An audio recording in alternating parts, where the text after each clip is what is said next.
compatible daw ba ang kanilang solar panel sa kanilang solar charge controller. So, simple lang para malaman yon. Usually sa likod ng solar panel nyo, may kita nyo dito yung specs kung ilang watts yun. Pero ito sobrang liit lang, so wala siyang ganun. So, alamin nyo lang kung ano yung watts ng solar panel. And sa taas ng solar charge controller nyo, may kita nyo dito yung specs. Meron ditong 12, 24, tsaka 20 amps. Yun yung kailangan nyong tingnan. So kung magbibuild kayo ng 12 volts na setup, etong akin is 20 amps, gagawin nyo is i-multiply nyo lang yon. So meron kang 12 na volts setup, multiply mo siya sa 20 amps na capacity ng controller mo. So ang magiging sagot dito is, yun yung magiging limit ng solar panel mo. So 12 times 20, 240. So hanggang 240 watts na solar panel yung kaya ng controller ko. So paano kung meron ka ng solar panel, meron kang battery na ganito, 20 amps lang din, pero yung panel mo is nasa 400 or 330. So pag kinarga mo yung 330 mo or 300 plus or kahit anong mas mataas sa 240, kinarga mo dito tas 12 volts ka, sasabog yung controller mo, so cannot be. So paano kung ganito na yung panel mo, tas ganito pa rin yung controller mo? Meron kang isang pwedeng gawin. I-connect mo siya into series. Yung battery mo, gawin mo 12 volt setup. Ay, gawin mo 24 volts. So, in my case, meron akong dito dalawang battery. Naka-parallel siya ngayon. Kaya 12 volt setup ko. Punong-puno yung battery, as you can see. Pag ito is series connection ko, magiging 24 volts setup siya ngayon. Then, yung dalawang panel ko sa taas, naka-parallel connection din siya. Pag kinonect ko siya into series, magiging 24 volt setup na. So, maiiba yung limit ng solar panel ko.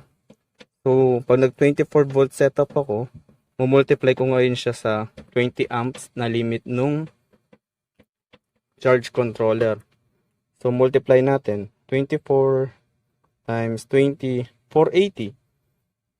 So, binago ko lang yung connection ng mga kable ko, ng battery tsaka solar panel, and pwede na akong gumamit ng 480 watts na solar panel. So ganun lang. Anything above 480 is hindi na pwede ng controller ko kasi sasabog na siya or hindi na niya kaya. So should be less than.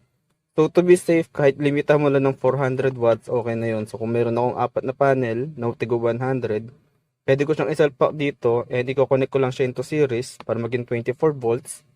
Then, pwede na ako mag 480 watts na panel. So, ganun lang mag-compute mo. Multiply nyo lang yung setup nyo times sa limit ng panel. Ay, limit ng controller. Then, ito na yung limit ng panel nyo. So, in my case, pag nag 24 volts ako, 480 ang pinakamalaking panel na pwede kong ilagay. Or kung magpaparallel pa rin ako gaya ng 12 volts, limit ko is 240. So ganun lang, multiply lang. Dito na lang siya may kita. 2 sa taas. 12 tas yung controller ko is 20. Kung yung controller mo naman is ganito, is kulay blue, andun rin siya sa taas. 12 tas 10.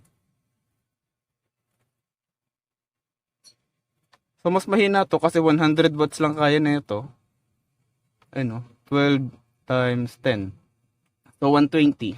So, kahit 100 watts lang salpa ko dito, yun na yung limit niya.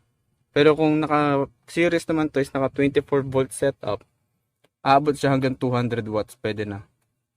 And yun na yung limit na itong controller na to. So, ganun yan siya malalaman. Mumultiply nyo lang. Again, tinan lang sa taas, 12 times 20. And yun na yung limit ng controller nyo. So, sana nakatulong. Salamat sa mga nanood. Bye!